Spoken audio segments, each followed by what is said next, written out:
Hello ಸ್ನೇಹಿತರೆ, ಎಲ್ಲರಿಗೂ Vinnie VS ವ್ಲಾಗ್ಗೆ ಸ್ವಾಗತ ಸುಸ್ವಾಗತ. ಇವತ್ತು ಕರ್ನಾಟಕದ ಸ್ಪೆಷಲ್ ಡಿಶ್ ಆದ ಬಿಸಿಬೇಳೆಭಾತನ ನಾನು ಮಾಡ್ತಾಯಿದ್ದೀನಿ. ಅದಕ್ಕೆ ನಾನು ಯಾವ್ಯಾವ ತರಕಾರಿ ತೊಗೊಂಡಿದ್ದೀನಿ ಅಂದರೆ ಬಟಾಣಿ, ಕ್ಯಾರೆಟ್, ಕಾರ್ನ್, ಆಲೂಗೆಡ್ಡೆ, ಬೀನ್ಸ್ ತೊಗೊಂಡಿದ್ದೀನಿ. ಹಾಗೂ ಸೋನಾ ಮಸೂರಿ ಅಕ್ಕಿ ಮತ್ತು ತೊಗರಿಬೇಳೆನ ತೊಗೊಂಡಿದ್ದೀನಿ. ಹಾಗೂ ಅಕ್ಕಿ ಮತ್ತು ಬೇಳೆಯನ್ನು ನಾನು 10 ನಿಮಿಷ ನೆನೆಸ್ಕೊಂಡಿದ್ದೀನಿ, ಅದು ಬಿಸಿನೀರಲ್ಲಿ, ಯಾಕಂದರೆ ಬೇಗ ಬೇಯುತ್ತೆ ಅಂತ.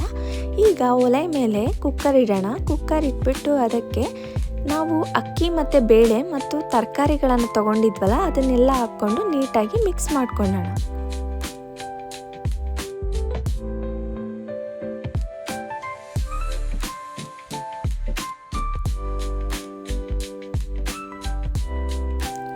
ಹಾಗೂ ಇಲ್ಲಿ ನಾನು ಅಕ್ಕಿನ 2 ಕಪ್ ತೊಗೊಂಡಿದ್ದೀನಿ, ಹಾಗೂ ತೊಗರಿ ಬೇಳೆನ 2 ಕಪ್ ತೊಗೊಂಡಿದ್ದೀನಿ. ಟೋಟಲ್ 4 ಕಪ್ ಆಯಿತು.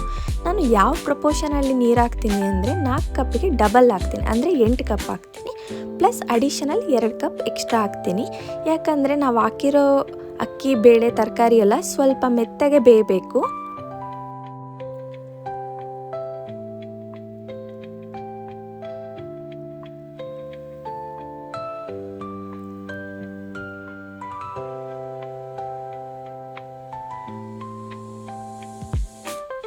ಈಗ ಲಿಡ್ ಮುಚ್ಚಿಬಿಟ್ಟು ನಾನೇನು ಮಾಡ್ತೀನಿ ಅಂದರೆ 4 ವಿಷಲ್ ಹೊಡಿಸ್ತೀನಿ, ಯಾಕಂದರೆ ಅದು ಎಲ್ಲ ಸ್ವಲ್ಪ ಮೆತ್ತಗಾಗಬೇಕು.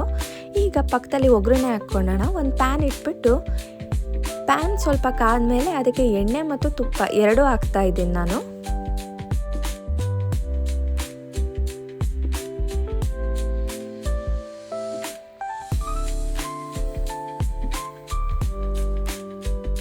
ಈಗ ಎಣ್ಣೆ ತುಪ್ಪ ಕಾದ್ಮೇಲೆ ಅದಕ್ಕೆ ನಾನು ಸಾಸಿವೆ ಹಾಕ್ತಾ ಇದ್ದೀನಿ, ಹಾಗೂ ಕಡಲೆ ಬೀಜನ ಹಾಕ್ತಾ ಇದ್ದೀನಿ, ಅಥವಾ ಶೇಂಗಾ ಬೀಜನಾರು ಅಂತ ಹೇಳ್ಬೋದು. ಗೋಡಂಬಿಯನ್ನು ಹಾಕ್ತಾ ಇದ್ದೀನಿ. ಎಲ್ಲ ಚೆನ್ನಾಗಿ ಹುರ್ಕೋಬೇಕಾಗುತ್ತೆ.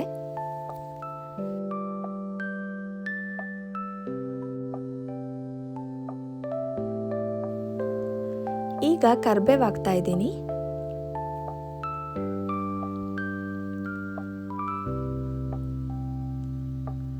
ಹಾಗೂ ಒಣಗಿದ ಕೆಂಪು ಮೆಣಸಿನಕಾಯಿ ಹಾಕ್ತಾ ಇದ್ದೀನಿ. ಎಲ್ಲದನ್ನು ಚೆನ್ನಾಗಿ ಹುರ್ಕೊಂಡು ಈಗ ನೀರುಳ್ಳಿ ಹಾಕ್ತಾ ಇದ್ದೀನಿ. ಒಂದು ನೀರುಳ್ಳಿನ ನಾನು ಉದ್ದುದ್ದ ಹೆಚ್ಕೊಂಡು ಹಾಕಿ ಚೆನ್ನಾಗಿ ಫ್ರೈ ಮಾಡ್ಕೋಬೇಕಾಗುತ್ತೆ.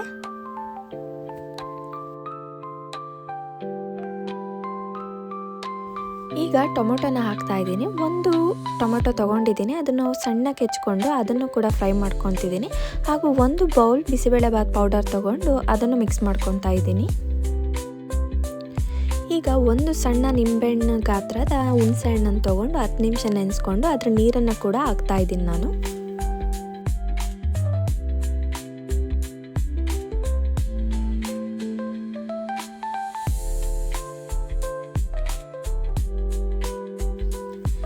ಈಗ ನಾನು 2 ಕಪ್ ಬಿಸಿನೀರನ್ನು ಹಾಕ್ತಾ ಇದ್ದೀನಿ, ಹಾಗೂ 2 ನಿಮಿಷ ಕುದಿಯಲು ಬಿಡ್ತೀನಿ.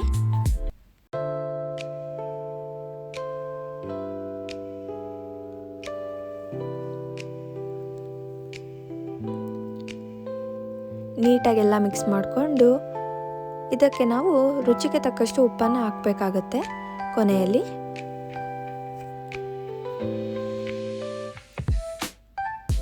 ಹಾಗೂ ನಾವು ಪಕ್ಕದಲ್ಲಿ ಅಕ್ಕಿ ಮತ್ತು ಬೇಳೆ ಮತ್ತು ತರಕಾರಿಗಳನ್ನು ನಾವು ಬೇಯಿಸ್ಕೊಂಡಿದ್ವಲ್ಲ ಅದು ರೆಡಿಯಾಗಿರುತ್ತೆ. ಅದು ಸ್ವಲ್ಪ ತಣ್ಣಗಾದ್ಮೇಲೆ ನಾವು ಈ ಪ್ಯಾನಿಗೆ ಹಾಕ್ಬಿಟ್ಟು ಮಿಕ್ಸ್ ಮಾಡ್ಕೋಬೇಕಾಗುತ್ತೆ. ಹಾಗೂ ಬಿಸಿಬೇಳೆಭಾತ್ ಸ್ವಲ್ಪ ತೆಳ್ಳಗಿದ್ರೇ ಚೆನ್ನಾಗಿ ಅಲ್ವಾ, ಅದಕ್ಕೆ ನಾವು ಅದಕ್ಕೆ ನೀರಿನ ಕನ್ಸಿಸ್ಟೆನ್ಸಿ ನೋಡಿ ಮಾಡಿ ಹಾಕ್ಕೋಬೇಕಾಗುತ್ತೆ.